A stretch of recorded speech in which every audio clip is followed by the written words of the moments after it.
Halo teman-teman Bogorian, ketemu lagi dengan saya Lia dari Bogorians Resort. Kali ini podcast kedua dengan tema yang seru lagi nih, investasi di masa pandemi. Kita sudah mengundang Pak Adrianus. Beliau sebagai entrepreneur dan juga agen properti yang sudah menjalankan proyek dengan sistem gotong royong. Kita langsung perkenalkan aja ya dengan Pak Adrianus. Halo Pak, apa kabar? Baik, Lia. Sehat ya Pak? Sehat. Iya nih. Semangat terus ya Pak ya. Terus. Kita ada beberapa pertanyaan nih Pak. Apa sih gotong royong itu Pak? Kita harus kembali ke prinsip dasar kita di Indonesia. Bahwa kita ini punya budaya yang sangat kental, yang sangat kuat, tapi ke sini sudah semakin dilupakan. Kalau kita ingat, mungkin zaman dulu kalau kita mau bangun rumah ibadah di desa atau anggaplah rumah tempat kumpul.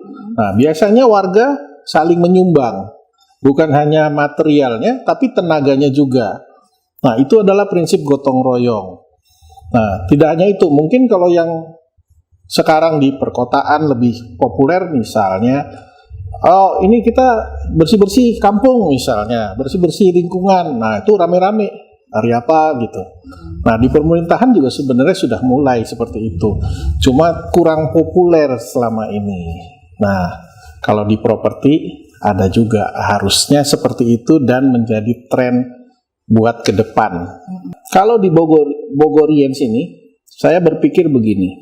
Properti di masa pandemi ini kan agak sulit kalau kita bicara menjual satu buah properti dengan nominal yang besar gitu ya, yang nilainya misalnya miliaran. Saya berpikir bagaimana kita bisa miliki secara rame-rame gitu. Jadi kepemilikannya menjadi rame-rame, bukan kepemilikan satu orang. Jadi kalau kita biasa misalnya beli resort gitu ya, harganya 1,5 miliar misal, itu hanya harus orang kaya Malia. Tapi kan mengeluarkan uang misal 1,5 miliar ya artinya kita harus punya dana lain yang jumlahnya besar. Saya berpikir, bagaimana kita mulai menjual dengan cara yang lain? Kita bikin menjadi nominalnya lebih kecil. Nominal lebih kecil artinya harga atau angka yang masuk akal atau angka yang biasa dibayar oleh orang waktu beli properti. Misalnya ya, kalau kita beli rumah tinggal misalnya, DP berapa? 10 juta misal. Itu kan baru DP-nya atau tanda jadinya saja. Belum nanti orang mencicilnya. Biasanya kalau yang mau pakai bank atau bayar ke developer, dia kan pasti mencicil lagi itu. Nominal itu aja yang kita ambil misalnya. Tapi kita perlu banyak orang. Jadi orang kalau beli properti nominalnya besar, ya bisa di banyak tempat. Jadi nggak perlu di satu tempat. Jadi resikonya juga agak banyak di banyak tempat. Kan katanya gini, jangan taruh telur di satu keranjang. Kalau jebol semua nanti.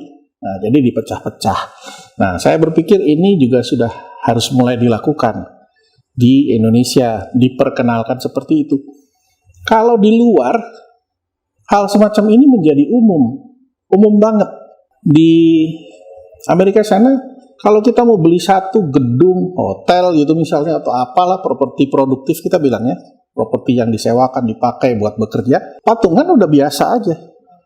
Nah, jadi kalau di sana, oke, satu gedung nih, wah 1.000 orang kaya patungan, biasa mereka.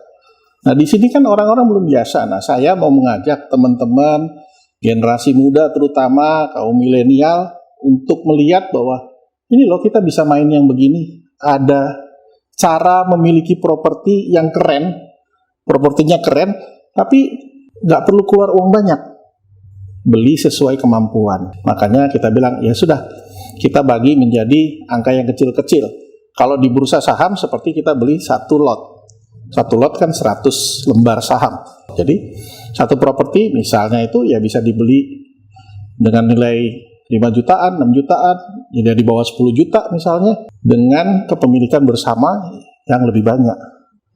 Jadi nggak satu unit ini punya satu orang kaya gitu misalnya, enggak, ini anak-anak milenial berapa? 100 anak bisa beli, ajak aja teman sekelas beli ini. Dan ini adalah properti produktif.